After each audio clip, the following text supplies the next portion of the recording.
Boom. Welcome, welcome, welcome. It is the Sigma Show. I am Sigma. I am going to tell you who I'm joined by in a second. First, I was going to just go over real quick what our topics are going to be for this week. First up, really quick news about some Metal Gear Solid casting. Next up, the bigger news of this week: Warner Bros. Deciding to debut their entire 2021 film slate. Basically simultaneously with streaming services on HBO Max, as well as in theaters. So that's kind of shaking up the industry as a whole. More movies talk with Monster Hunter movie seemingly being pulled from all theaters in China based on a single racist joke found in it. And finally, we have some leads at Bioware leaving the studio. The head of Mass Effect and Dragon Age, which is kind of a big deal, and we'll get into what that could mean for those series going forward. But joining me today, as usual, Superman Jeff, and once again this week, Rexicon Jesse. Glad to have you guys here. Let's jump right into things. First up, Oscar Isaac of we were trying to look up other movies that he's been in, but of Star Wars fame, he played Poe Dameron in the new trilogy. Lady says we can't hear them. Oh, you know what? You're absolutely right. I'm not getting anything from them. I can fix that, I think. I can fix that. Give me 1 second. Let's find out what's causing that. It's not true. Speaker, audio, boom.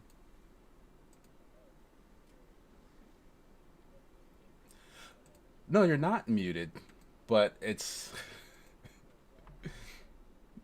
right. Jesse would know for sure.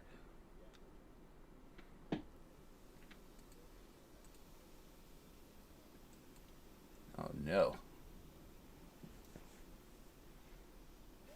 Right, that's a good point. All right, bear with me because the right thing was selected here, and yet it's not coming up.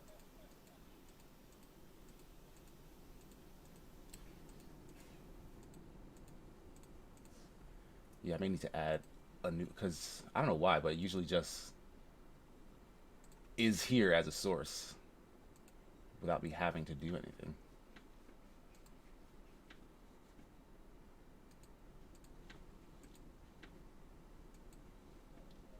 Don't see that. Yeah, they're not able to hear you right now, but yeah, feel free to type in the chat.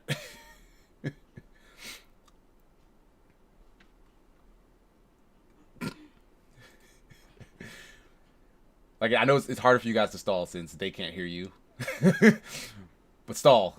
Hold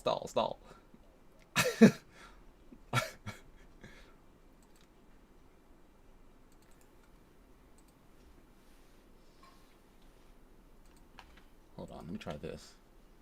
Can you guys hear that? Hello. Hi. Because now I'm getting bars, and I think I know why, which is a little funky, but this should be a fine fix. You got bars? Yes, you guys can hear it. Oh, Oh, there's can you? Jack in the chat. What's up, Jack? Yeah. I just That's noticed that. that was the suggestion for miming was from Jack. Oh, all right. So they can hear you guys now, though, right? We Yeah, fixed yeah, that. All yeah. right, awesome. So the reason that happened is because these cool new headphones that I have are essentially taking all the input from the computer, and now I have to add these headphones as an audio device, which I've never had to do before because it's my first time, I guess, doing a podcast with these headphones. But that was the solution. We should be good now.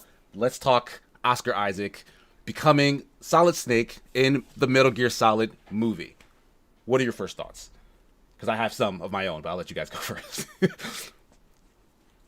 This might be. It's not necessarily a bad thing, but I feel like he has too much depth to be Snake. I feel like Snake is very cut and dry. I feel like Kind of I wooden and yeah, I mean, and that's his appeal. But I do feel like he might over analyze the character and just he's a great actor. Trust me, I love him and everything he's done. Mm-hmm. But I do feel like I said, Snake's very straight. He's very just the way he is, and I feel like I'm worried that is gonna kind of overact the situation because like I said, I can see that. From Escape from New York, just very, America gung ho. Just this is who he is. So I'm questioning it a little bit. Okay. Well, how does it hit you, Jesse? See, well, first I was like, who? And then I had to look up his IMDb and was like, oh, I've never seen him in anything. Okay, that's why. But knowing your concerns, Jeff, actually gives me a little more confidence because I don't like that. I've tried watching Escape from New York and I thought it was Horrible. pretty boring, especially with how wooden Snake Plissken is, with everything that you're saying that you enjoy. And that makes sense. Mm-hmm. But that for me is I can do that in something like a game where I'm going to be interacting with it in a different manner. But in a movie, I am only going to be an observer and I need more depth to it. So that actually gives me a little hope for it. And maybe that was the right choice. And with the rest of the team, be able to find that happy medium between the two. Lampy adds, if you want a wooden actor, cast Keanu Reeves. I can't argue with that. Everyone loves Keanu Reeves, but come on, he is kind of a one note, and everyone loves that note, but it's the same note. Okay, but I wouldn't call him wooden though. One note, absolutely. But trying to, just he's the same character in every movie, yes, but I still enjoy what he tries to put into it. All right, what's he in? The Devil's Advocate, where he plays a lawyer. Yes, yes. That's so fun to watch. Freaking Dracula. Yeah. I felt like he was Constantine in The Devil's Advocate. That's those characters were, But we get the same thing with The Rock, so it's kind of we know. Right, yeah, it's kind of a. But I get what you're saying, but at least the Rock's default setting is just way more personable. He's full of personality, whereas Keanu Reeves is very kind of dry and aloof or whatnot. But in terms of. I'm sorry to cut you off. No, okay. Yeah, Blue was saying Jeff is super low, by the way. Oh, you may want to get a little. Now. Yeah, you may just want to get a little closer to the mic. But in terms of Oscar Isaac as Snake, I kind of agree with Jeff, and then I kind of am a fan of it, like Jesse. Whereas Oscar Isaac kind of has more range. Snake as a character is very kind of one-dimensional, and I would not mind if they did a Metal Gear Solid movie and changed that about him, made him maybe a little more, well, maybe not sarcastic being the right word. I don't know if that's what we want, a super sarcastic Snake. But I'm pretty sure in the games, he said one-off things that were supposed to be funny here and there. But yeah, not in 5, I guess, because Kiefer Sutherland was really kind of really dry in all his delivery in that. But that was Big Boss. I'm going into a tangent here, but the point is, I'm a fan of doing something with the character of Snake. Don't just play it as straight as the video game does. Make him because honestly, unlike most video game to movie adaptations, I don't get the sense that Metal Gear is as close to its movie inspiration. I don't think it's as close to Escape from New York as something like Uncharted is or Tomb Raider is to Indiana Jones, so that when you turn around and make that into a movie, it's just the first movie again. You know what I mean? Yeah. I feel like if this is a movie, it could really stand on its own and be its own unique thing, and not just Escape from New York again. So that's what makes me excited for it, because the world is actually pretty good. So if you make that character more interesting than he has been in the past, I think you could get away with a decent movie. But I don't know. Who's director for this? I don't actually know. I did not. Do they have one yet? Let me check. They just said it was in the works. I didn't necessarily see. Yeah, I don't know if one has been assigned yet. Jordan Roberts is rumored. Oh. So yeah, I don't know. So that would inform me, I guess, on what to maybe expect a little bit. They directed Kong Island. I've not watched that movie, but I don't remember hearing great things about it. You're not missing much. Don't worry about it. You can skip it. Yeah, Read the synopsis. pretty much. So I mean, if that's the wheelhouse we're looking at, like maybe temper some expectations, even with Oscar Isaac attached. Maybe temper some expectations. Because that would be because does that belong to Sony or that's Yeah. a Sony property, right? Which one? Metal Gear Solid. That's a great question. I Yeah, don't know. Who's I don't know what producing studio's it. behind that. Jack is saying Kong is big action schlock. So I'm assuming that means Jack is a fan. It Like he digs big it. action schlock. It was made by Hideo Kojima, but I believe it was Fast for Jack is saying Sony. the Metal Gear trilogy is possible if they make enough money and gain enough interest. There's enough material that it can create another somewhat Mission Impossible type of thing. That's actually a good analog for it, like a Mission Impossible, because Mission Impossible is kind of over the top, and Metal Gear I'm sure would want to beat that in terms of just zaniness. But I Yeah, don't know, that's the one- maybe they go the opposite way and try to make it more grounded. It does belong to Sony, so Okay, so an that's Sony interest- Pictures thing. Yeah. Okay, so we'll see how that develops. I don't know if you guys have any additional thoughts about the movie, because this was more of just kind of a news update kind of thing. With that, we will move on to our next news, the bigger news of the week. Warner Bros. Is going to dump every single one of their movies onto HBO Max as well as theaters. The caveat, though, is it's only going to be on HBO Max for the first 30 days. So day and date with theater release, 30 days, and then they pull it, and then the theaters can continue to reap revenue for as long as that's viable. So, Jeff, I see you shaking your head. Like, what? How does that make you feel?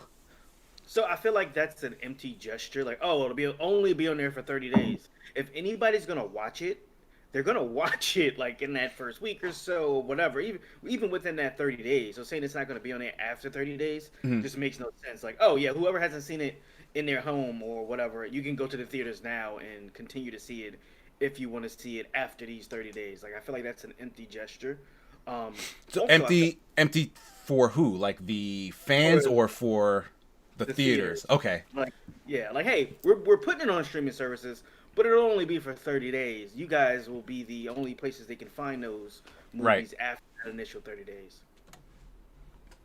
I get exactly what you're saying.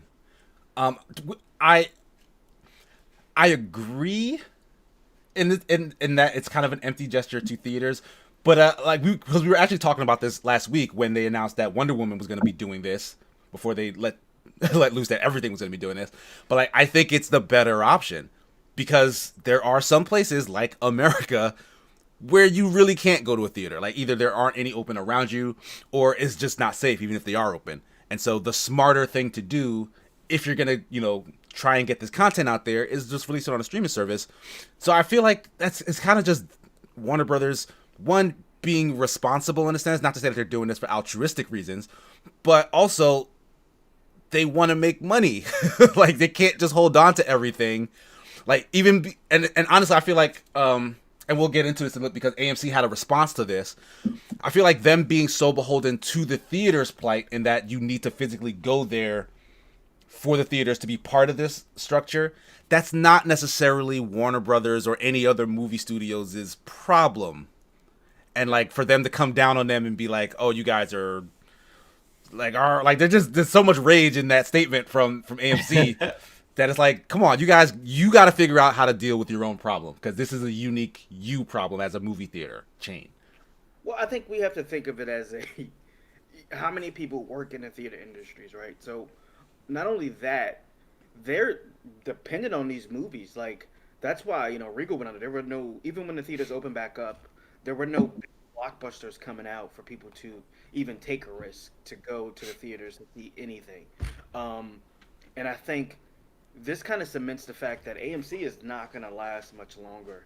With that option, who's gonna? It's great for us, let's say that, but it's not great for the theaters. Because this is pretty much going to be the nail in their coffin where who's going to come out there if they have a choice to see it at home or there? Not enough people to keep them afloat. And I think these two entities have been conjoined for so long. It's just a very bold step for Warner to take with every movie. Not just, hey, until things get better, until a vaccine or something happens. No, just for the entire 2021, you can watch these at home. Or if you want to take the chance with your life, yeah, sure, you can go to movie theaters. That's kind of what that's saying. I feel like they should take it kind of like a step-by-step basis, maybe like the first quarter or whatever, depending on the overall climate of what's going on with COVID and everything in the U.S. and kind of determined by that. Because, like I said, I've been a big supporter of movie theaters. I know you hate them with their outrageous snack prices. The snack prices are outrageous. I hate those. I don't hate movie theaters in general. So it would be sad to see them go completely under. Not to say somebody won't open up a chain of theaters after everything fixes itself, and would be like raking in the dough, because who else are they going to contend with? The big theaters are kind of gone under, like AMC and Regal. So not to say that won't happen, but it's not guaranteed. Okay. I mean, Jesse, did you have anything to add to that? Ugh. I think those are all really solid points. And yeah, I do think for the most part, a lot of times opening weekend and like those opening few weeks really are like an extremely important thing. And it's a rare movie where the following 30 days are like where it's going to make bank, or it's like it's been in the theater for 5 months and it's like, whoa, but like it's that weirdly is picking up steam. Yeah, like it happens, but like it's not a regular occurrence at all. Yeah, so I mean, I find it. I'm too DIY to shed a tear for any multi-billion-dollar worldwide industry. They can go. I'm not sure what I'm allowed to say on the street, but like there are some things I'm worried about in it. If all movie theaters go under, and these studios survive because of things like streaming, they can then purchase like AMC, all of these theaters for a song. And then now not only do they have their like the HBO, WB, and this 1/3 of the entertainment industry under one streaming service, now we also have our own brand of theaters that also only stream or only show our movie, and like basically monopolizing the industry even further. So that is something that I'm a bit worried about. Okay, I just wanted to, because the word, and this is going to sound kind of crazy, but the word monopoly in this sense, I wonder how much that really means, because as of now, these studios already kind of have a monopoly in terms of the content. Like everything belongs to like one of 5 or 6 maybe production houses. The fact that the theater chains are owned independently from them, if that gets brought in-house, I really don't see a difference. And I think the best case scenario would be like, because there were rumors that Amazon was going to maybe buy AMC as they were, on their last legs. Maybe they're still waiting for AMC to like really be desperate to come in and like buy the chains. But if you had the option, like, oh, I have all my stuff on Amazon Prime, for example, and I watch it there, but since you're subscribed to, you're a Prime member, you can just go to the theater and either get like a big discount or just go sit in there for free because you already subscribed to the thing. You just show your AMC card. I think that'd be cool. Like you could choose to get either the cinematic experience or the at-home experience, and it's kind of up to the consumer to choose what they want to do. Have you ever watched Terminator? Which term? I've seen most of them, but are you talking about one in particular? Just pick one. With Skynet and what happened. Do I know what Skynet is? Yes. I'm just letting you know, okay? When Amazon takes over the world, because you just want to give them the keys to everything, don't say you weren't warned. Look, if anyone's going to take over the world, it's probably going to be Google. So we should at least make another company as powerful, bro, so that they can fight each other, and then we'll have a little bit of a window of safety. But I mean, I'm just saying, in terms of convenience, I don't think that's a bad idea, because I just don't see the big divide in, like, what does AMC offer us that Amazon wouldn't be able to if they took over AMC's theaters? Like, I don't feel like we get any benefit to AMC not already being owned by Amazon. Do you get what I mean? Like, I don't see that as a net negative if they just start eating that up, because it's already bad. Like, the movie theater industry does, like, they rip customers off for the most part. I just I do think it would be in a tragedy for them to close down permanently, whether it's under the AMC name or not. But I do Jesse did make a great point. I do feel like there could be taken advantage of if there's too many conflict of interest with whoever purchases them. I don't know the ins and outs of it, but I do know like they get paid. They make most of their money from the snacks and stuff. That is what the majority of their money comes from. So I think we remember where the Trolls went straight to digital, and was that Regal who threatened not to play any of the Fast movies? Yeah, none of the Universal Picture stuff, Yeah. right? And then AMC kind of jumped aboard that because they saw this coming. They knew it. Yeah, they were afraid, like kind of cowering, and was like, no, they betrayed us.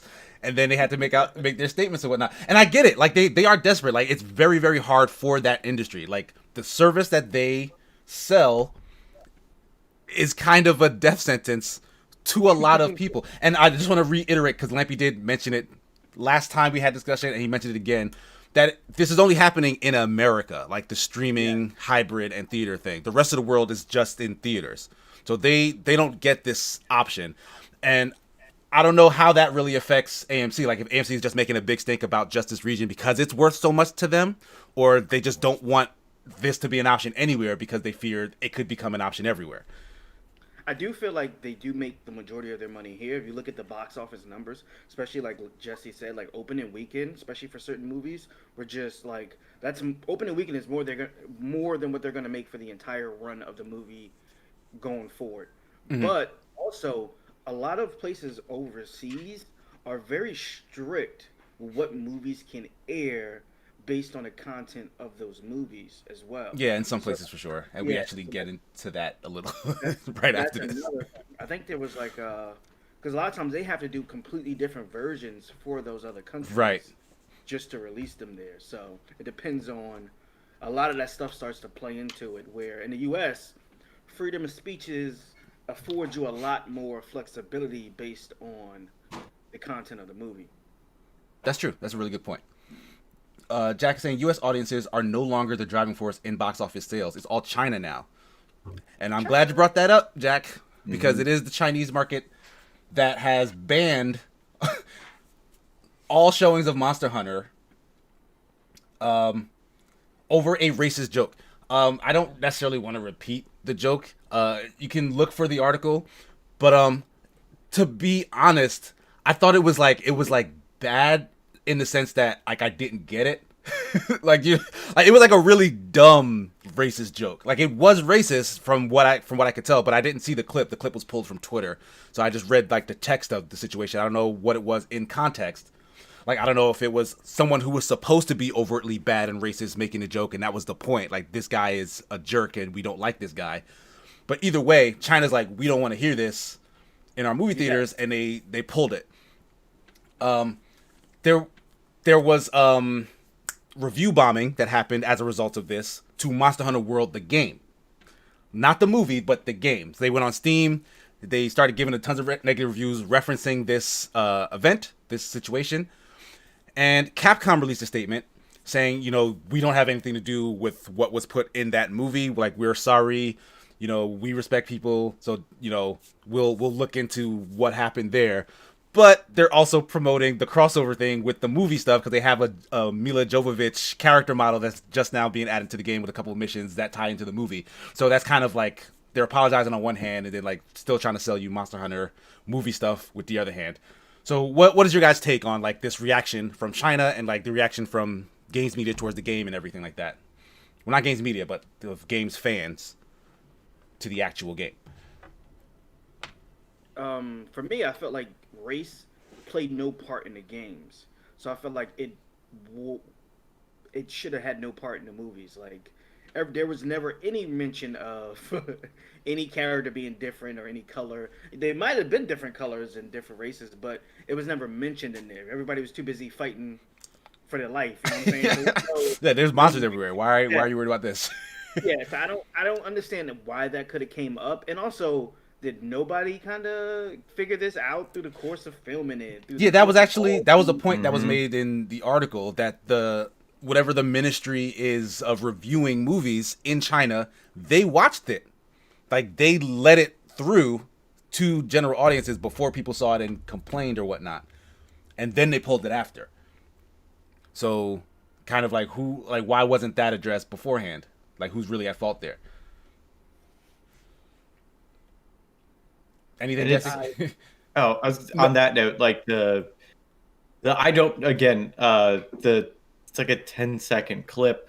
I do not know the context of it.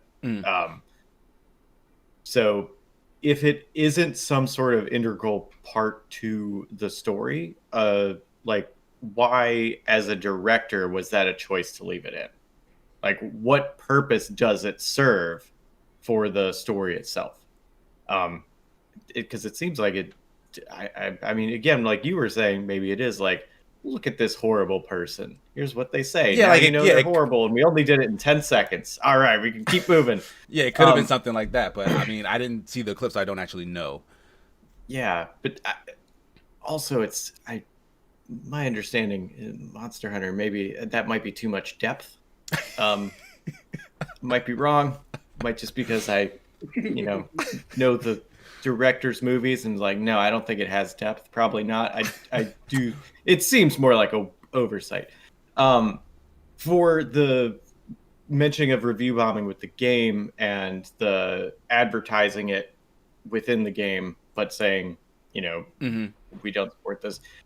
Usually that stuff, from my understanding, again, I do not run a games company or a movie studio, but that Capcom and whatever studio is doing this has probably made those deals long before they had any of this. So like the Mila Jovovich model, the game missions, all of that would have been done probably a long time ago, or their outline of it on how to work on it would have been done a long time ago. So they can have all this stuff done, ready, and released without any knowledge of that, or probably a lot of other things that are going to be actually in that movie. That's a good point. So it's more like, oh, we didn't expect there to be backlash because we don't have anything to do with the movie, but here's some content for the game. So right. Yeah, because I think it was free. Like, you don't have to pay for any of it either. Right. It's just a movie tie-in promo, right? Right.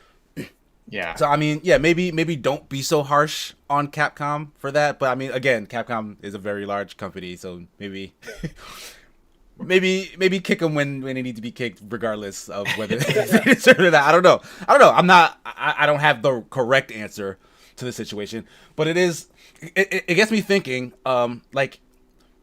Because me personally, like, reading how dumb the joke was, I personally don't feel like it was that big a deal to pull it from theaters. Like, it was the kind of joke that, like, it's like a bad pun that like some old uncle makes, and then everyone like kind of groans, and then like they don't hang out with that uncle outside of showing up for Thanksgiving or whatnot.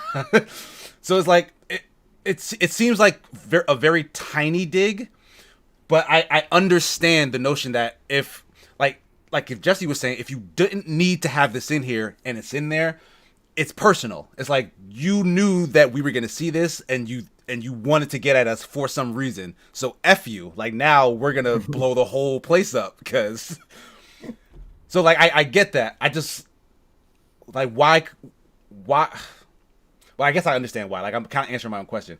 But, like, why not just pull it from... Like, cut that scene from the movie and then air it anyway? It's more like, no, you knew what you were doing, so we don't want to have any parts of this. Like, that's how I feel China's reacting to it. They had to make a statement. They had to make a very, very decisive statement, so that way this wouldn't become the normal. Would they think this was okay? So if you see, like, hey, we got to make sure we go through this movie with a fine-tooth comb because we saw what happened to Monster Hunter. We want to make sure that, there's nothing that could be offensive, because right now this is the market right now. The U.S. market isn't working for us, so we definitely have to make sure we're making our money back in the Asian market, whether that's China or Japan or wherever else is going to be showing up. So that's what Jack was mentioning, is that China is like the big market now. Like, the U.S. has fallen behind. People want to appeal to China. Yeah. So it's kind of a death blow. If China basically poo-poos your movie, like you're probably just not going to make your Yeah, your especially when movies investment to back. begin with. You know, especially when it's a poo-poo movie to begin with. I mean, Well, we don't know that. We haven't seen it. To be fair, the concept seemed really dumb, but the trailers have been building my confidence in what that movie was going to actually be, because like those monsters actually look really good. And I'm a big Tony Jaa fan, so you get that man a giant sword and some wire work, and I'm in the theater. I'm gonna sit down. I'm gonna watch. But I don't know. Like it seems like it's stumbling where it doesn't need to. I would be with you on. Oh yeah, Tony Jaa, giant swords, cool looking monsters. Yes, but that's the same person that did all the Resident Evil movies, so I have no faith in their directorial People abilities. like those movies. I didn't though. I didn't watch any of them, so I don't have an opinion. But they kept making them, so people liked them. Yeah.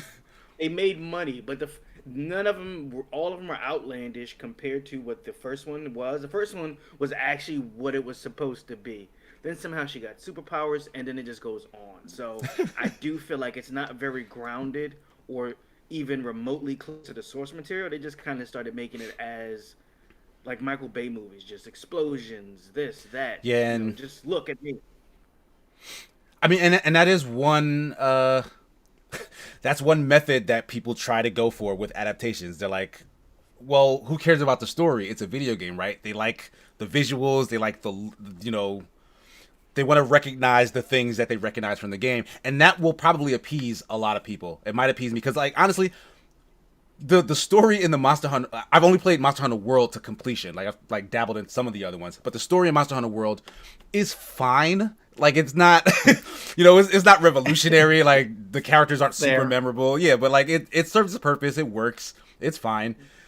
It's everything else about it. It's running around. It's the monsters and seeing them. Like, I think you could get a ton of mileage out of just doing that on a big screen, like showing those big, beautiful monsters. Like, because Jesse, you said you're a fan of like the creature feature and stuff like that. Showing those awesome monster designs and like crazy action shots of people hitting them with swords and like smacking them with blades or whatnot. Like, I think you could get far with that setup, and it looks like that's what they did. Like, that's why I was excited to see it.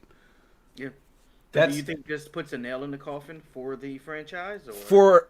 I kind of think it does. Like, because like we were saying earlier, if China isn't on board, like, people literally can't, like, even if most of the actual Chinese population doesn't care that much about the joke, the people who kind of control how that media gets out there said, no, we don't like this.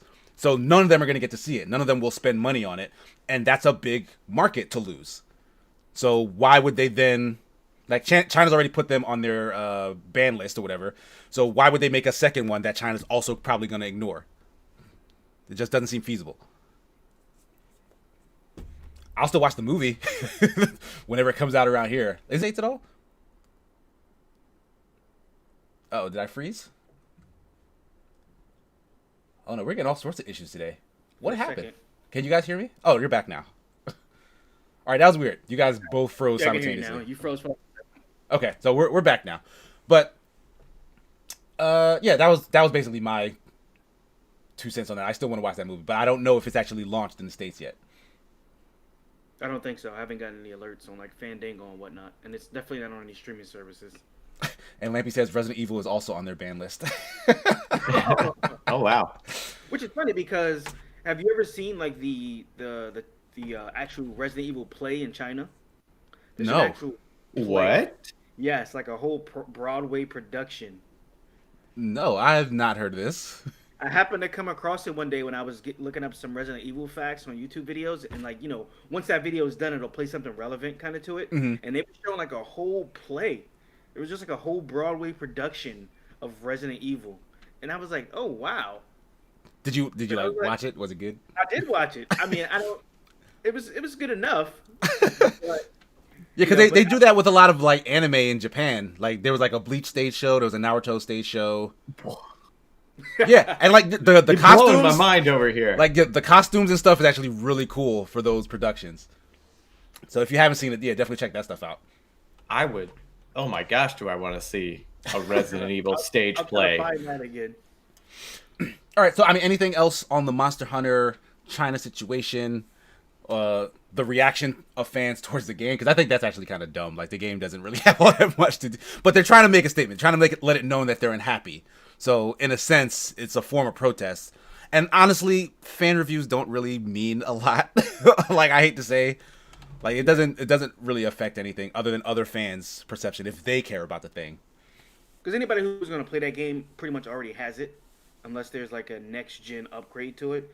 Anybody who's going to play Fingers Monster crossed. Hunter World pretty much has purchased it already and has been playing it and has already made that, whether it's a good game or not already. So I don't think that's going to affect much. Yeah, it wasn't about the game per se. It was. Yeah.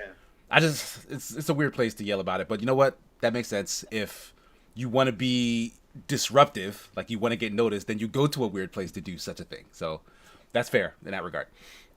But like we says the fresh career. I knew I was gonna get some flack for that. For saying fan reviews don't really mean anything. But with that, we're gonna move on to our last topic.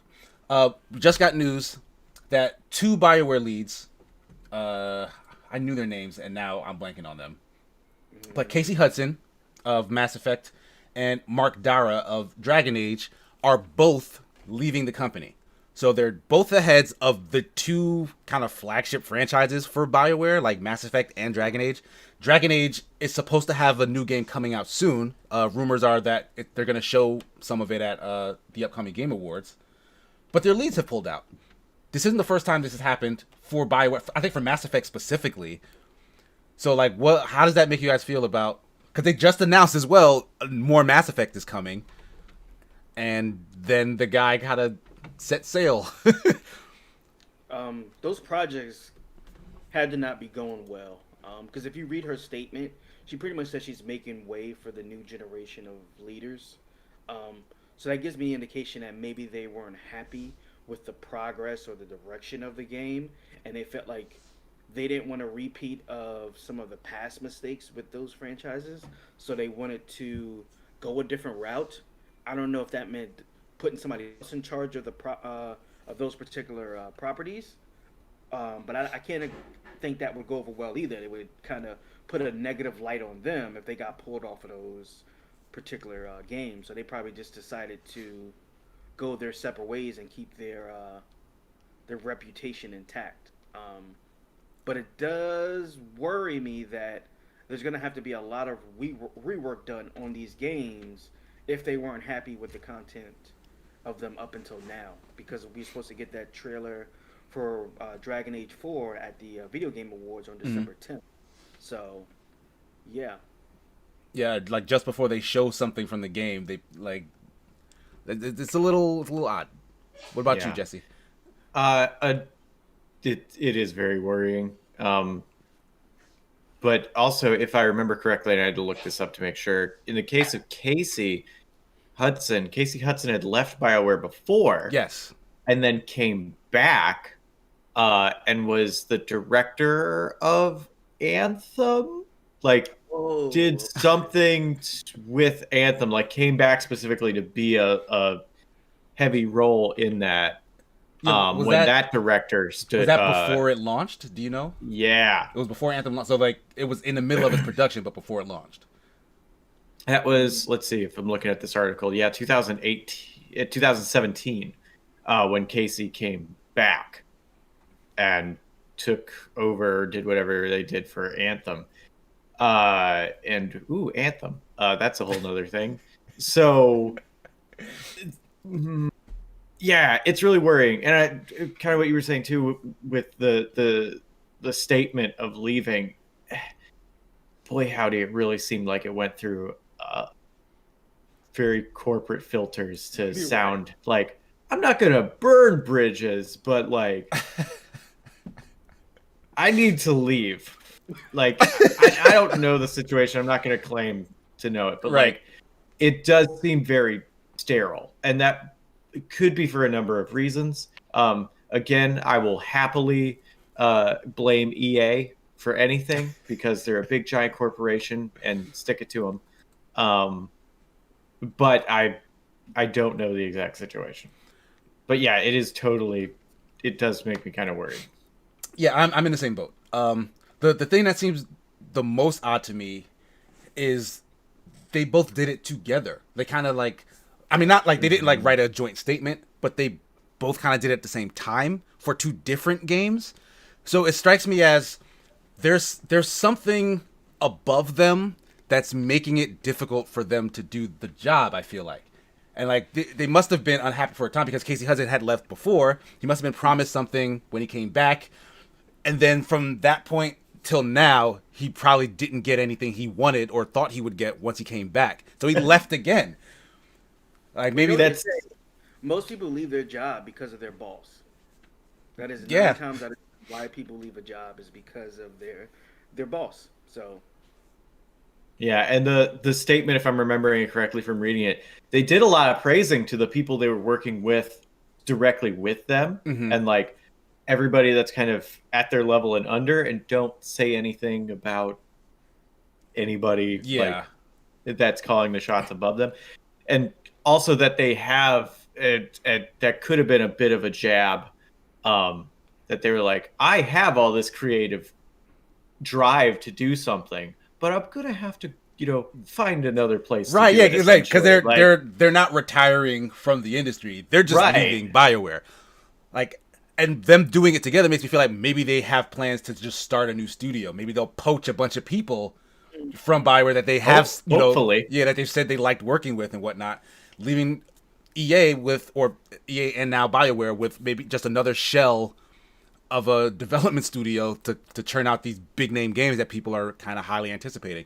So it is very worrying. Like, I'm in the same boat. Like, I think these projects are not looking great. Like, both of them, which sucks. So, like, these were, like, Mass Effect was a flagship that was basically rammed into a brick wall thanks to Andromeda. Dragon Age still has, I think, a lot of fan fervor. I think some people weren't very happy with Inquisition, but in general, I think it's generally still healthy, and people are excited for the next one.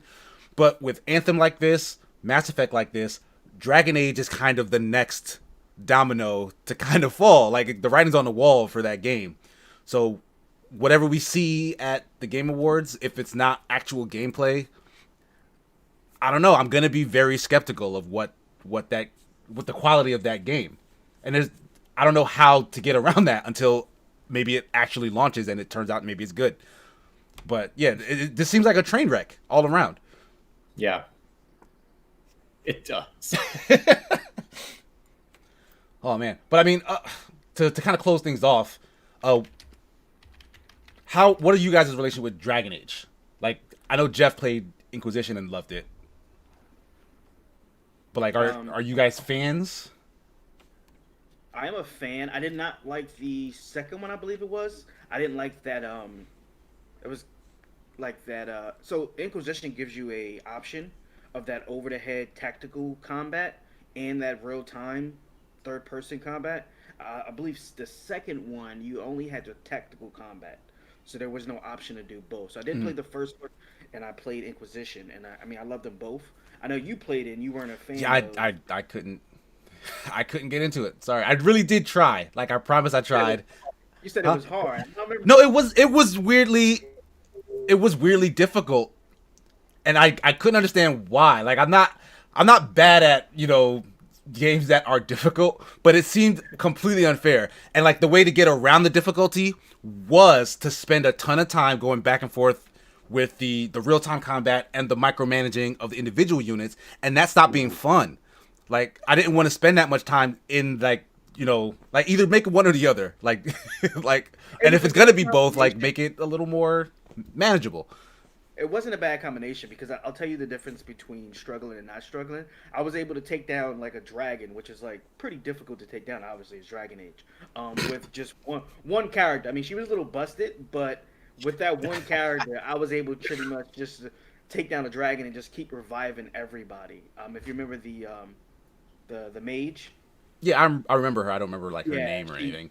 I don't remember her name either, but she's just phenomenal. But it was using a tactical view and using that third person view, which kind of gave you more control over each character, even though you were just controlling one of them at the time. But everybody has their cup of tea, and that just wasn't your cup of tea. I get it. I mean, I'll admit that 100% that it wasn't my cup of tea.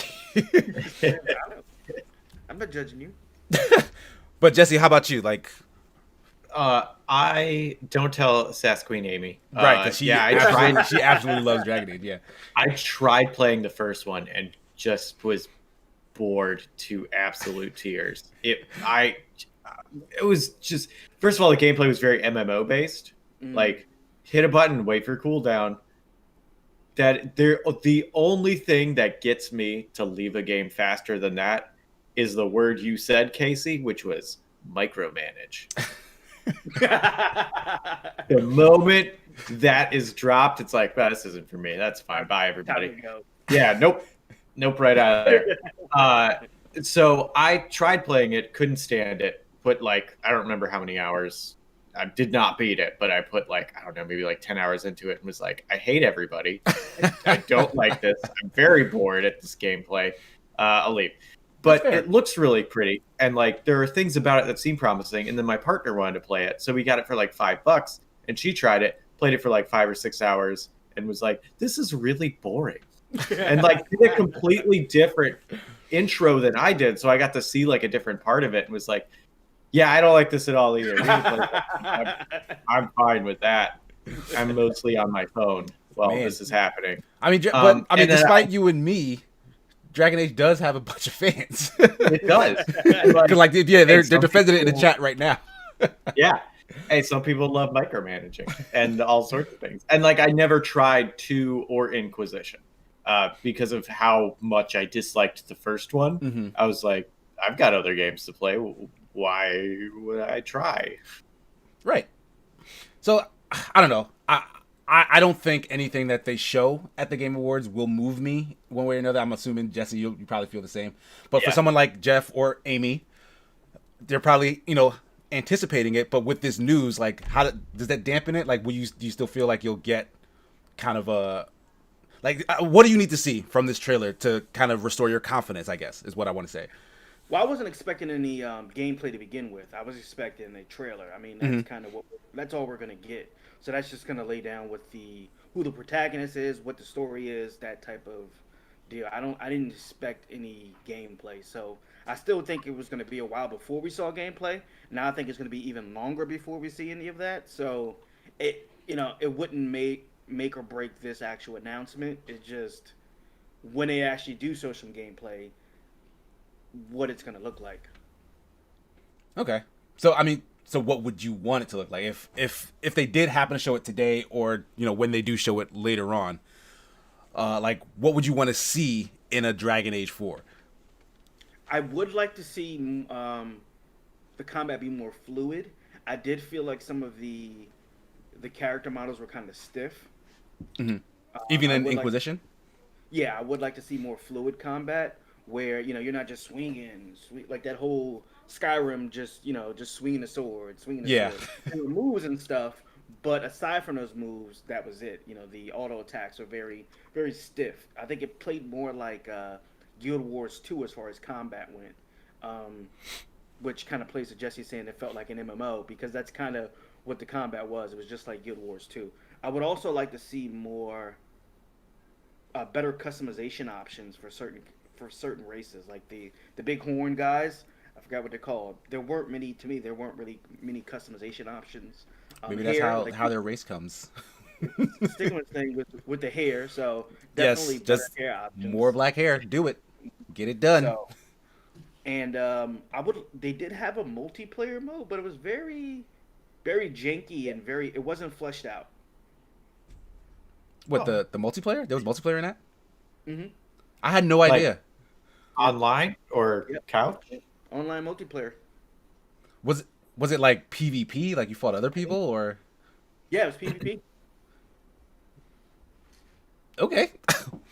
I had no idea that I was in that game. But yeah, if they made that better, that'd definitely be a big draw, I think.